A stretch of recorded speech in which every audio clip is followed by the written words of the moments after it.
खाना खाने से पहले महिलाएं यदि ये 5 काम कर लें तो सिर्फ शरीर ही नहीं भाग्य भी चमकता है। कहते हैं भोजन से पहले की आदतें ही तय करती हैं घर का सुख, शांति और धन का प्रवाह। यही वजह है कि पुराने समय में हर महिला ये 5 नियम कभी नहीं भूलती थी। एक जरूरी बात, कथा प्रारंभ करने से पहले मैं आप सभी भक्तों को एक महत्वपूर्ण बात निवेदन करना चाहता हूं। गरुड़ पुराण में स्पष्ट कहा गया है कि चाहे कोई भी कथा हो, उसे आरंभ से लेकर अंत तक श्रद्धा और भक्ति भाव के साथ सुनना चाहिए। जो कथा अधूरी छोड़ देता है उसे उसका पूर्ण फल प्राप्त नहीं होता। इसलिए आज की इस पावन कथा को आप अंत तक अवश्य सुनिएगा। कृपया बीच में न जाइए, ध्यान पूर्वक सुनिए, क्योंकि आज जो कथा आप सुनने जा रहे हैं वो आपके जीवन में परिवर्तन ला सकती है। तो आइए भक्तों, श्रद्धा, भक्ति और विश्वास के साथ हम प्रवेश करते हैं इस अद्भुत दिव्य कथा में। एक समय की बात है, किसी सुदूर गांव में एक बुढ़िया रहती थी। उसका नाम था राधा। राधा की उम्र लगभग 70 वर्ष की थी। उसके पास ना तो कोई संतान थी और ना ही कोई धन दौलत। बस एक छोटी सी झोपड़ी थी जिसमें वो अकेली रहती थी। राधा की झोपड़ी गांव के सबसे आखिरी छोर पर थी, जहां से जंगल शुरू हो जाता था। लेकिन राधा में एक खास बात थी, वह भगवान की अनन्य भक्त थी। हर सुबह उठकर सबसे पहले वो अपनी झोपड़ी में झाड़ू लगाती, तुलसी के पौधे में जल चढ़ाती और फिर भगवान की पूजा करती। राधा की झोपड़ी भले ही छोटी थी पर हमेशा साफ सुथरी रहती थी। उसके पास जो झाड़ू थी वो बहुत पुरानी थी। कहते हैं कि ये झाड़ू उसकी सास ने उसे दी थी जब वो इस घर में नई नवेली दुल्हन बनकर आई थी। राधा इस झाड़ू को बड़े ही सम्मान से रखती थी। वह कभी भी इसे इधर उधर नहीं फेंकती थी। इस्तेमाल के बाद हमेशा इसे एक खास जगह पर खड़ा करके रखती थी। रात में सोने से पहले वो अपनी झाड़ू को दीवार के साथ सीधा खड़ा कर देती थी। गांव के लोग अक्सर राधा का मजाक उड़ाते थे। कहते थे कि ये बुढ़िया पागल हो गई है, झाड़ू को इतना सम्मान देती है जैसे कोई देवी देवता हो। लेकिन राधा किसी की बात पर ध्यान नहीं देती थी। वह तो बस अपने काम से काम रखती थी। हर सुबह जब सूरज की पहली किरण उसकी झोपड़ी में आती, राधा उठ जाती। फिर वो सबसे पहले अपनी झाड़ू उठाती और पूरी झोपड़ी में झाड़ू लगाती। झाड़ू लगाते समय वो भगवान का नाम लेती रहती। राधा के पड़ोस में एक धनी सेठ रहता था। उसका नाम था लाला रामनाथ। लाला रामनाथ के पास बहुत धन दौलत थी। उसकी हवेली बहुत बड़ी थी, लेकिन उसकी पत्नी कमला देवी बहुत ही घमंडी औरत थी। वह अपने धन के घमंड में चूर रहती थी। कमला देवी कभी भी घर का कोई काम नहीं करती थी। उसके पास कई सारी दासियां थीं जो सारा काम करती थीं। कमला देवी तो बस आराम से लेटी रहती और दासियों को हुक्म देती रहती थी। कमला देवी की हवेली में हर समय गंदगी रहती थी। भले ही दासियां रोज झाड़ू लगाती थी पर घर की स्वच्छता नहीं रहती थी। कमला देवी कभी भी झाड़ू को सम्मान नहीं देती थी। वह अक्सर झाड़ू को पैर से ठोकर मारकर इधर उधर फेंक देती थी। कई बार तो झाड़ू को बाहर गली में ही फेंक दिया जाता था। रात में झाड़ू को कभी सीधा नहीं रखा जाता था, कभी उल्टा पड़ा रहता तो कभी सीढ़ियों के नीचे दब जाता। कमला देवी को एक बहुत बुरी आदत थी। वह हमेशा शाम के समय झाड़ू लगवाती थी। दासियों से कहती कि शाम को ही सफाई करो, फिर सारा कचरा बाहर सड़क पर फेंक दिया जाता था। कमला देवी कभी भी सूर्यास्त के बाद घर से कचरा बाहर नहीं निकालती थी, लेकिन यह सब गलत था। शास्त्रों में लिखा है कि शाम के बाद झाड़ू नहीं लगाना चाहिए और ना ही कचरा बाहर फेंकना चाहिए। यह माता लक्ष्मी का अपमान माना जाता है। एक दिन की बात है, कमला देवी अपनी सहेलियों के साथ बैठी गपशप कर रही थी। तभी उसकी नजर खिड़की से बाहर राधा बुढ़िया पर पड़ी। राधा अपनी झोपड़ी के सामने बैठकर अपनी पुरानी झाड़ू को साफ कर रही थी। ये देखकर कमला देवी और उसकी सहेलियां जोर जोर से हंसने लगी। कमला देवी बोली, देखो तो इस बुढ़िया को, इसे तो अक्ल ही नहीं है, झाड़ू को धो रही है जैसे कोई कीमती चीज हो। उसकी एक सहेली बोली, अरे कमला, ये तो पागल है, इसे छोड़ो। तुम्हारे पास इतना धन है, तुम्हारी हवेली में इतनी सुख सुविधाएं हैं, और ये बुढ़िया है कि इस टूटी फूटी झोपड़ी में पड़ी है। कमला देवी बोली, हाँ सच कह रही हो, मेरे पास तो सब कुछ है, मुझे किसी चीज की कमी नहीं, भगवान ने मुझे सब कुछ दिया है, लेकिन ये बुढ़िया तो कंगाल है। फिर सभी सहेलियां हंसने लगी। उधर राधा बुढ़िया ने अपनी झाड़ू को साफ करके धूप में सुखाने के लिए रख दिया। फिर वह अपनी झोपड़ी के अंदर चली गई। थोड़ी देर बाद वो एक छोटी सी थाली लेकर बाहर आई। थाली में थोड़ा सा गुड़ और चावल के दाने थे। राधा ने इसे अपनी झाड़ू के पास रख दिया और हाथ जोड़कर प्रार्थना करने लगी। वह बोली, हे माता लक्ष्मी, आप हमारे घर में इस झाड़ू के रूप में विराजमान है, मैं आपको प्रणाम करती हूँ। आप हमेशा हमारे घर में सुख शांति बनाए रखें। यह देखकर खिड़की से झांक रही कमला देवी की सहेलियां और जोर से हंसने लगी। उनमें से एक बोली, अरे देखो तो ये झाड़ू को प्रसाद चढ़ा रही है। कमला देवी बोली, पागल है, पूरी तरह से पागल, इसे तो मानसिक अस्पताल में भर्ती करवाना चाहिए। सब हंसने लगे, लेकिन राधा को इन सब बातों से कोई फर्क नहीं पड़ता था। वह तो अपनी भक्ति में लीन रहती थी। समय बीतता गया। राधा बुढ़िया अपने नियम से कभी नहीं चूकती थी। हर रोज सुबह उठकर वह सबसे पहले अपनी झाड़ू से घर में सफाई करती, फिर कचरे को एक जगह इकट्ठा करके सूर्योदय से पहले ही बाहर फेंक आती। वह कभी भी शाम के समय झाड़ू नहीं लगाती थी। रात को सोने से पहले अपनी झाड़ू को दीवार के साथ सीधा खड़ा करके रखती और उसे प्रणाम करके सोती थी। राधा के इस व्यवहार को देखकर गांव के कुछ लोग उसे पागल कहते तो कुछ लोग उसका मजाक उड़ाते।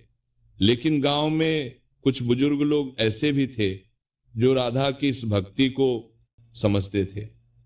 वे जानते थे कि राधा कोई साधारण औरत नहीं है, उसे शास्त्रों का ज्ञान है। वह जानती है कि झाड़ू में माता लक्ष्मी का वास होता है, इसीलिए वह झाड़ू का इतना सम्मान करती है। एक दिन गांव में एक साधु महाराज आए। वे बहुत बड़े ज्ञानी थे। उन्होंने गांव के बीचों बीच एक पीपल के पेड़ के नीचे अपना डेरा लगाया। गांव के सभी लोग उनके दर्शन करने आने लगे। साधु महाराज लोगों को धर्म और कर्म का ज्ञान देते, वे लोगों की समस्याओं को सुनते और उन्हें सही मार्ग दिखाते। कुछ दिनों बाद लाला रामनाथ और कमला देवी भी साधु महाराज के दर्शन करने गए। कमला देवी ने साधु महाराज को प्रणाम किया और बोली, महाराज हमारे घर में सब कुछ है, धन दौलत की कोई कमी नहीं है, फिर भी ना जाने क्यों मन में शांति नहीं है, हमेशा कुछ ना कुछ परेशानी बनी रहती और है। कभी घर में झगड़ा होता है तो कभी व्यापार में नुकसान हो जाता है, कृपया हमें कोई उपाय बताइए। साधु महाराज ने कमला देवी की ओर देखा और बोले, बेटी तुम्हारे घर में धन तो है, लेकिन माता लक्ष्मी की कृपा नहीं है। धन और लक्ष्मी में बहुत फर्क होता है। धन तो आज है कल नहीं भी हो सकता, लेकिन अगर माता लक्ष्मी की कृपा हो तो धन हमेशा बना रहता है और साथ में सुख शांति भी मिलती है। कमला देवी बोली, तो महाराज हम माता लक्ष्मी की पूजा कैसे करें, हमें बताइए। साधु महाराज बोले, माता लक्ष्मी की पूजा सिर्फ मूर्ति पर फूल चढ़ाने से नहीं होती। माता लक्ष्मी तो हमारे घर में हर जगह विराजमान है, खासकर झाड़ू में माता लक्ष्मी का वास होता है। जो स्त्री अपने घर में झाड़ू का सम्मान करती है, नियम से सफाई करती है, माता लक्ष्मी उसके घर में हमेशा विराजमान रहती हैं। लेकिन जो स्त्री झाड़ू का अपमान करती है, उसे इधर उधर फेंकती है, माता लक्ष्मी उस घर से रूठ जाती हैं। ये बात सुनकर कमला देवी को थोड़ा आश्चर्य हुआ। उसने कभी सोचा नहीं था कि झाड़ू में माता लक्ष्मी का वास होता है। वो तो हमेशा झाड़ू को कूड़े की तरह समझती थी। साधु महाराज ने आगे कहा, बेटी झाड़ू से जुड़े कुछ नियम हैं जिन्हें हर स्त्री को जानना चाहिए। पहला नियम है कि कभी भी शाम के बाद झाड़ू नहीं लगाना चाहिए। सूर्यास्त के बाद झाड़ू लगाने से माता लक्ष्मी रुष्ट हो जाती हैं। दूसरा नियम है कि झाड़ू को कभी भी पैर से नहीं छूना चाहिए। अगर गलती से पैर लग जाए तो तुरंत उसे हाथ से छूकर माफी मांग लेनी चाहिए। तीसरा नियम है कि झाड़ू को हमेशा सीधा खड़ा करके रखना चाहिए, कभी भी उल्टा नहीं रखना चाहिए। चौथा नियम है कि कचरा हमेशा सुबह के समय ही बाहर फेंकना चाहिए। शाम को कचरा बाहर फेंकने से घर से धन बाहर चला जाता है। पांचवा नियम है कि झाड़ू को कभी भी सिर के ऊपर से नहीं रखना चाहिए, इससे माता लक्ष्मी का अपमान होता है। साधु महाराज की ये बातें सुनकर कमला देवी के मन में बहुत सारे विचार आने लगे। उसे याद आया कि वह तो इन सभी नियमों को तोड़ती रहती है। वह अक्सर शाम को झाड़ू लगवाती है, झाड़ू को पैर से ठोकर मारती है, कचरा भी शाम को ही बाहर फेंकती है। साधु महाराज ने कमला देवी के चेहरे पर चिंता देखी और बोले, बेटी, अगर तुम अब से इन नियमों का पालन करोगी तो माता लक्ष्मी तुम्हारे घर में वापस आ जाएंगी। और हाँ, एक बात और याद रखना, भोजन करने से पहले हर स्त्री को 5 काम जरूर करनी चाहिए। पहला काम है घर में झाड़ू लगाना, दूसरा काम है तुलसी में जल चढ़ाना, तीसरा काम है रसोई को साफ करना, चौथा काम है भगवान को भोग लगाना और 5वां काम है गाय को रोटी खिलाना। अगर कोई स्त्री इन 5 कामों को करके भोजन करती है तो माता लक्ष्मी उससे बहुत प्रसन्न होती है। उस स्त्री के घर में कभी धन की कमी नहीं होती, उसका परिवार हमेशा सुखी रहता है। लेकिन अगर कोई स्त्री इन कामों को नहीं करती और सीधे भोजन कर लेती है तो ये बहुत बड़ा पाप माना जाता है। माता लक्ष्मी ऐसी स्त्री से बहुत नाराज हो जाती है। कमला देवी ने साधु महाराज को प्रणाम किया और अपने घर वापस आ गई। रास्ते भर वो सोचती रही कि साधु महाराज ने जो बातें बताई हैं वे सब सच हैं। उसे याद आया कि उसकी दादी भी इन्हीं नियमों का पालन करती थी, लेकिन वह तो घमंड में आकर सब भूल गई थी। अब उसने मन ही मन निश्चय किया कि वह अब से इन सभी नियमों का पालन करेगी। अगली सुबह जब कमला देवी की आंख खुली तो सूरज पूरी तरह से निकल चुका था। वह देर से उठी थी। जल्दी जल्दी उठकर उसने स्नान किया और फिर रसोई में जाने लगी। लेकिन तभी उसे साधु महाराज की बातें याद आईं। उसने सोचा कि आज से नियमों का पालन शुरू करना चाहिए। उसने एक दासी को बुलाया और कहा, झाड़ू लाओ, आज मैं खुद घर में झाड़ू लगाऊंगी। दासी को बड़ा आश्चर्य हुआ। उसने कभी सोचा नहीं था कि कमला देवी खुद झाड़ू लगाएंगी, लेकिन उसने झाड़ू लाकर दे दी। कमला देवी ने झाड़ू हाथ में ली और घर में झाड़ू लगाने लगी। लेकिन उसे झाड़ू लगाना नहीं आता था। कभी झाड़ू इधर जाती तो कभी उधर, कचरा इकट्ठा होने की जगह और फैल जाता। आधे घंटे की मेहनत के बाद कमला देवी थक गई। उसने झाड़ू को गुस्से में फेंक दिया और बोली, ये काम मेरे बस का नहीं है। फिर उसने दासियों को बुलाया और उन्हें झाड़ू लगाने को कहा। दासियों ने जल्दी से पूरे घर में झाड़ू लगा दी। फिर कमला देवी ने तुलसी के पौधे में जल चढ़ाया, रसोई को साफ करवाया, भगवान को भोग लगाया और गाय को रोटी खिलाई। फिर वह खुद भोजन करने बैठ गई। उसने सोचा कि चलो, आज तो 5 काम हो गए, अब माता लक्ष्मी प्रसन्न होंगी।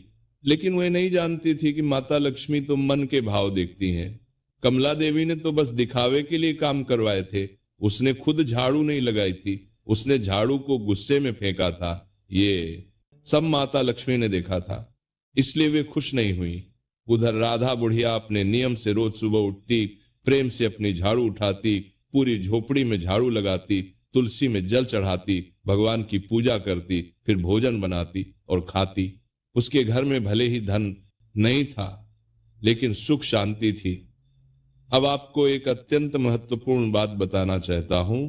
यदि आप रोज ऐसी दिव्य कथाएं सुनना चाहते हैं तो अभी इसी क्षण हमारे चैनल को अवश्य सब्सक्राइब कर लें, इस वीडियो को लाइक करें और प्रेम पूर्वक जय राधे लिखकर कमेंट अवश्य करें।